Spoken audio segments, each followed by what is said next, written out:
Welcome back to She's All Business. I'm Sophia, and I'm so excited to talk to you guys this week. So last week we had Emily's All Business. We had Emily Pavis on the show. She is a public relations coordinator at Zimmerman, and she was such a great person to have on the show. She was such a blast to talk to. Emily was talking to us a lot about saying yes to everything no matter what, and also the importance of networking and making connections with people. And I think both of those are really, really important things. The saying yes to everything, I never really thought of it that way. I thought of saying yes to everything as more saying yes to just opportunities and trying new things, but she was really talking about saying yes to whatever they ask you, even if you don't know how to do it.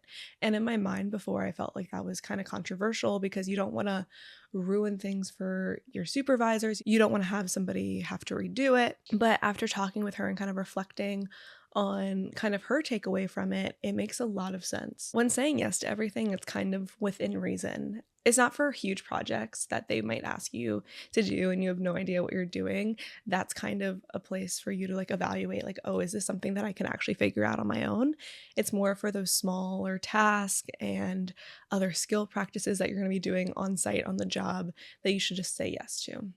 I like to have this analogy that a mentor told me in the past is that we're not saving lives in fashion. So making a mistake is not going to kill somebody. So it's okay if you make a mistake and they have to be like, oh, this is actually not how you do it. This is not how I wanted it to be, because then that's another learning opportunity for you and you can keep learning from those mistakes and they aren't going to interrupt the office flow.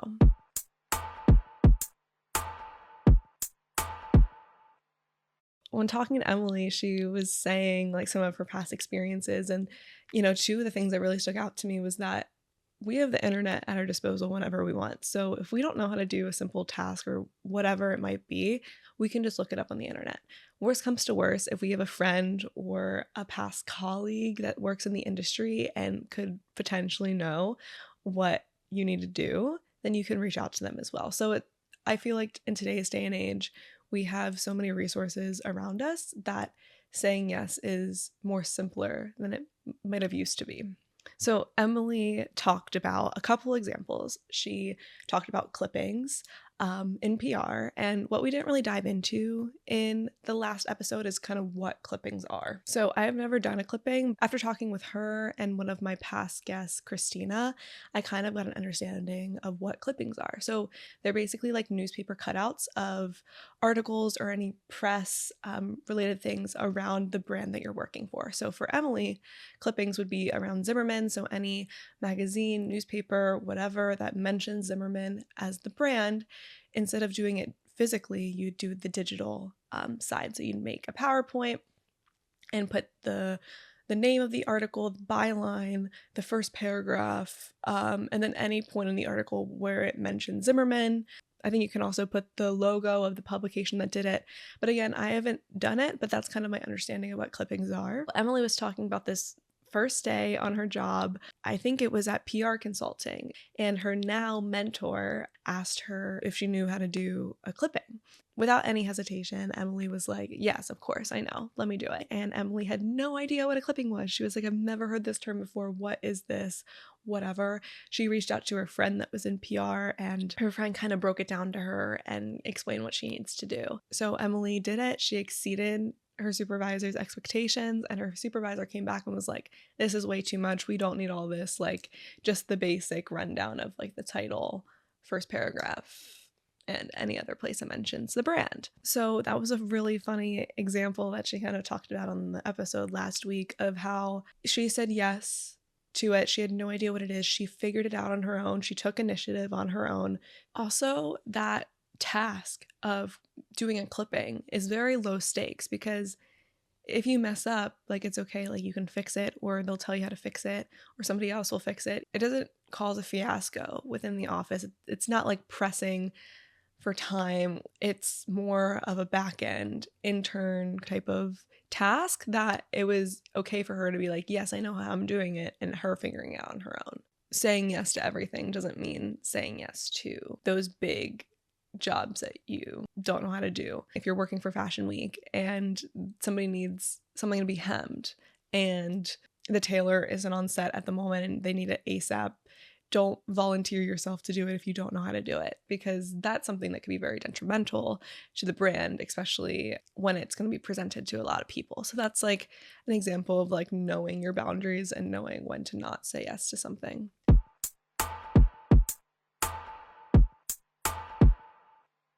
The other really important thing that she talked about that almost every single guest that I've ever had on the show has talked about is networking. So because every single guest has probably talked about this, you should understand that this is so important. This is probably the most important thing when it comes to any industry, is networking, getting your name out there, and just knowing people, because that'll get you so much farther in the industry than if you just sit still and not do anything. Like, one piece of advice is always to introduce yourself to people. Just always go out of your way, introduce yourself. When you're in a setting where it's appropriate to be like, hi, like, I'm Sophia, I do this, and this, and I'm really interested in what you do, goes such a long way. And if you make a good impression, it could help you down the road. Emily has talked about that when she was in college, she reached out to editors that she admired and was just like, I love this story that you wrote, or I love this work that you did. I'd love to grab a cup of coffee with you and ask you a few more questions. And that really goes a long way, because a cup of coffee can be anywhere from like 15 minutes to an hour if it goes well. Just one like side note, if you're reaching out to somebody in the industry, be prepared to offer to pay for the other person's coffee or what have you. I'm sure they'll probably want to split it, or they might even cover it, but always be prepared to do that and always offer. But a good source for this is on LinkedIn. Maybe you don't even know much about the people in the industry, you just like the industry as a whole. You don't really know specific people that are in the industry. Go on LinkedIn. Go down for an hour and just go searching through companies, searching through mutual connections, and kind of, you can reach out to people on there. You can send a note when you connect with somebody, just be like, hi, I'm so-and-so, I do this, and this, I love this that you did, and I'd love to chat. Maybe we could do a Zoom, or we could do a coffee, my treat. And it really, really, really goes a long way. And Emily said that a lot of the people that she met were really great connections to have in the future. And you never know how somebody that you meet is going to help you with an opportunity. I probably talked about this in the past on a past reflection episode. When I was at my first internship, Eliza Yeri, who was one of my guests a few weeks ago, she came into my first internship office for like a day or two to help, because my boss was one of her friends. And I met her.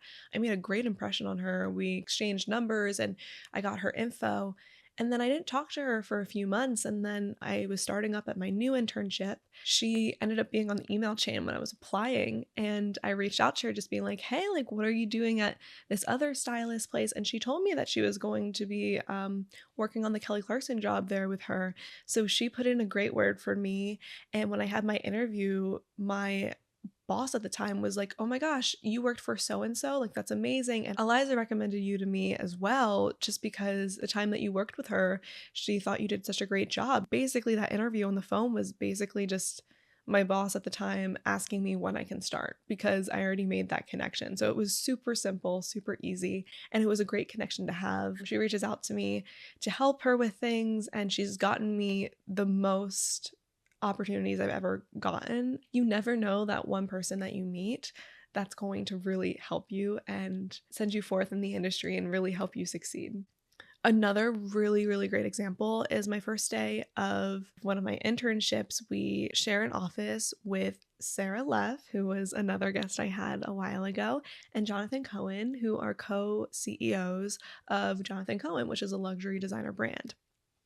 And on my first day, I set my things down. I, met the people that I was working with, but then I took a moment, I stepped aside, and I went over to Jonathan and Sarah, and I introduced myself. I was just like, hey, I'm Sophia. I'm a new intern for Michaela, which was my boss at the time. I just wanted to introduce myself and just let you know if you guys ever need anything. And I'm not doing things for Michaela, like, I'd be happy to help you. And it went such a long way. I talked to them for about 10 minutes. They introduced themselves to me. It was great that they're really nice people and like amazing people to know, but they introduced themselves and they were talking to me. They both went to Parsons, so we kind of connected over that. And it was just like a great networking opportunity. And from there, I made a good impression with my work ethic, and they saw that in the office. But from there, they offered me an internship with them for Fashion Week. And then again, in the next Fashion Week, they offered me an internship. And even right now, they reached out and asked if I'd be willing to help. And unfortunately, this time I wasn't really available. I was only able to give them one day of my time because of the way that I probably set myself apart from the others in the office by really going out of my way and introducing myself. It probably helped with those opportunities that I got with them.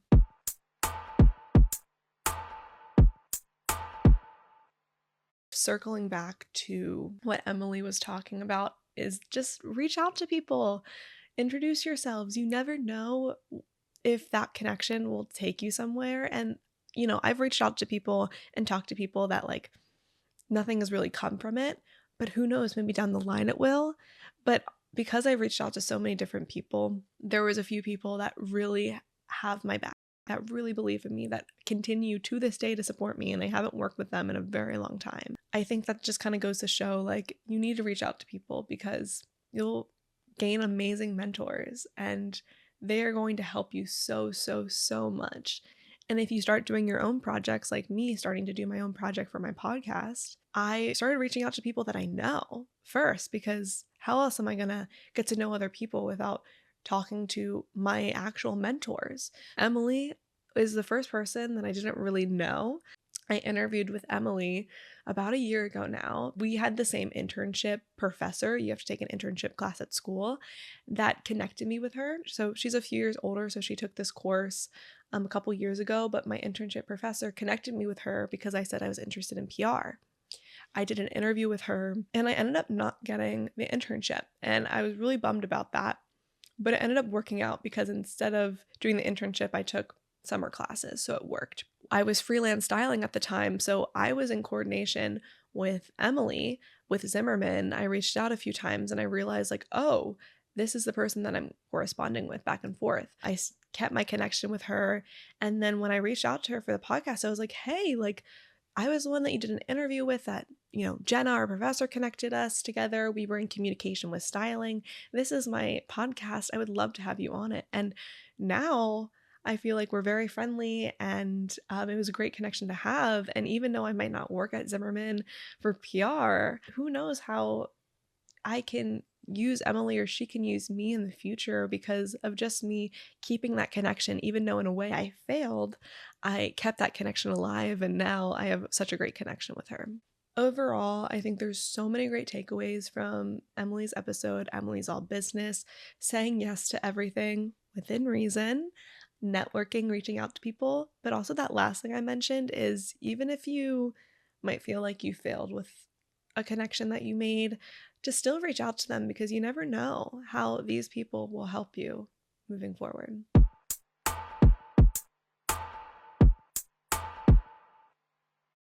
Thank you all for tuning in this week. I appreciate your time. I hope you guys have a great Valentine's Day tomorrow. I hope you continue to have a great semester, and I will see you next week for our next guest episode.